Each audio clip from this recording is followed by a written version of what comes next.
to ask you, have you ever looked at pictures of the 60s and 70s? How many overweight people were in them? It was incredibly rare to see obese people in the 60s and 70s. Why is that?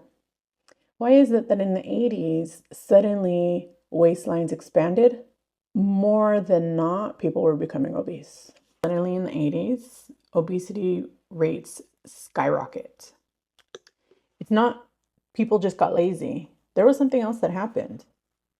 So what happened? Hello, how are you doing today?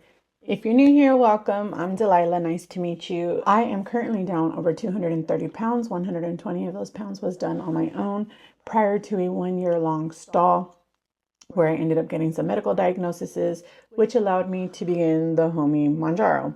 Since beginning the homie, I have been able to lose an additional 111 pounds, and here we are. I do have about 130 more pounds, más o menos, that I'd like to lose to get to my goal of 125 to 135 pounds. If that sounds interesting to you, please feel free to go ahead and subscribe to the channel, become part of the family, and I'd love to get to know you better. That's the best part about being here, is that we get to know each other, and I love that. For those of you that don't know, I'm 43 years old, which means that I am a product of the 80s. Before my time, obesity did not run rampant in America the way that it does now. What changed? What happened? What changed? Did everyone just suddenly stop caring? Did there become this overwhelming demon of laziness just take over? Like, what happened? And you're probably thinking, actually, go ahead and throw it in the comments. What do you think happened? If you're like me, you probably thought the creation of the food pyramid, but not quite. The food pyramid wasn't actually created until the early 90s, but what happened in the 80s to cause a sudden spike? We went from 15% obesity to suddenly almost 30%. What changed? How did it almost double? Something was going on, but what was it? Now, something changed in the 80s, and it wasn't just because people liked padded shoulders and Aquanet. Do you remember Aquanet?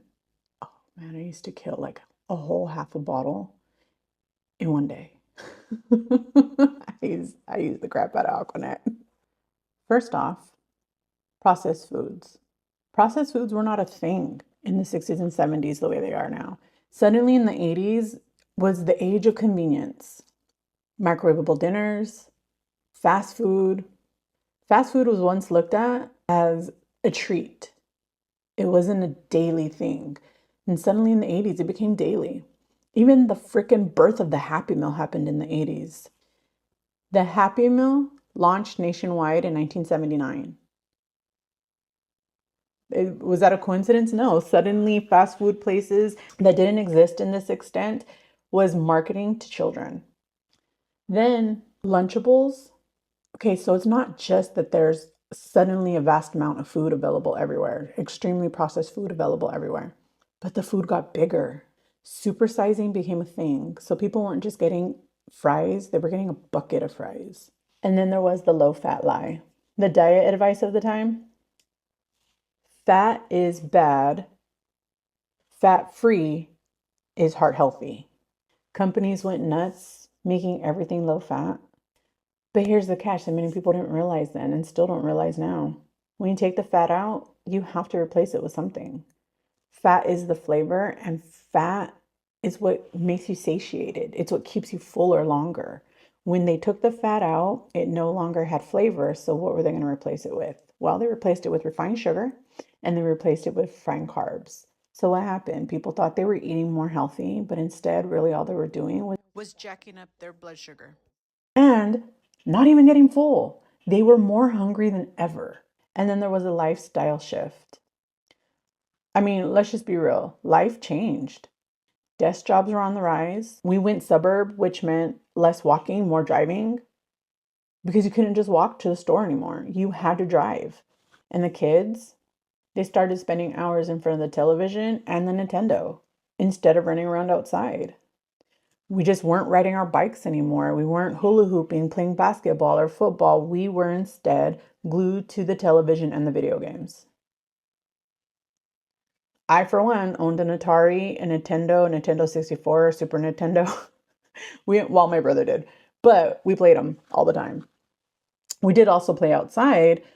Back in my day, we would get told to go outside. The door would get closed and locked behind us, and we weren't allowed to come back in until we had played outside for a few hours. And that was later frowned upon. That was looked at as child abuse instead of trying to keep us in movement. It was no longer looked at as beneficial for us. Instead, it became child abuse, which, how is it abusing your child to tell them to go play outside? Now it's like a bad word. Now it's like a curse. You go play outside. No more TV. Go play outside. It's a punishment. But really, it's not. That is like elite childhood status. The 80s is when junk food advertisements went hard on us.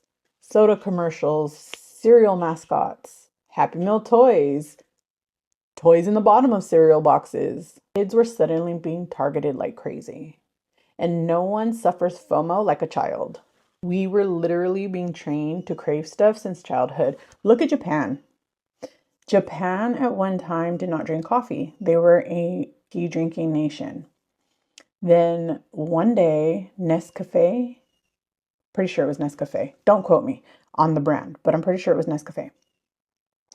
They decided that they would stop trying to peddle their coffee to the adults.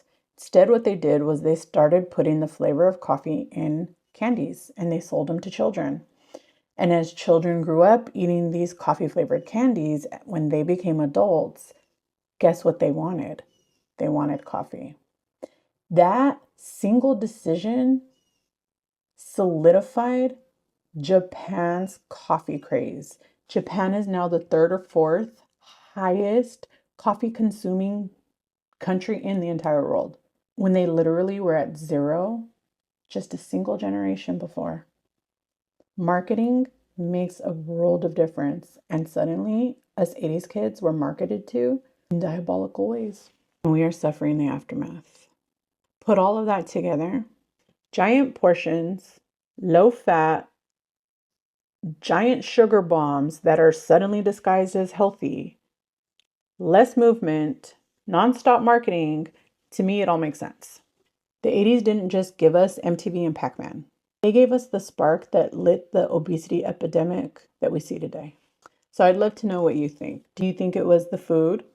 Do you think it was the food industry, the low fat craze, or just the lifestyle hits that got us the worst? Drop your thoughts in the comments, because I feel like everybody has a theory on this one, and I'd love to hear what yours is.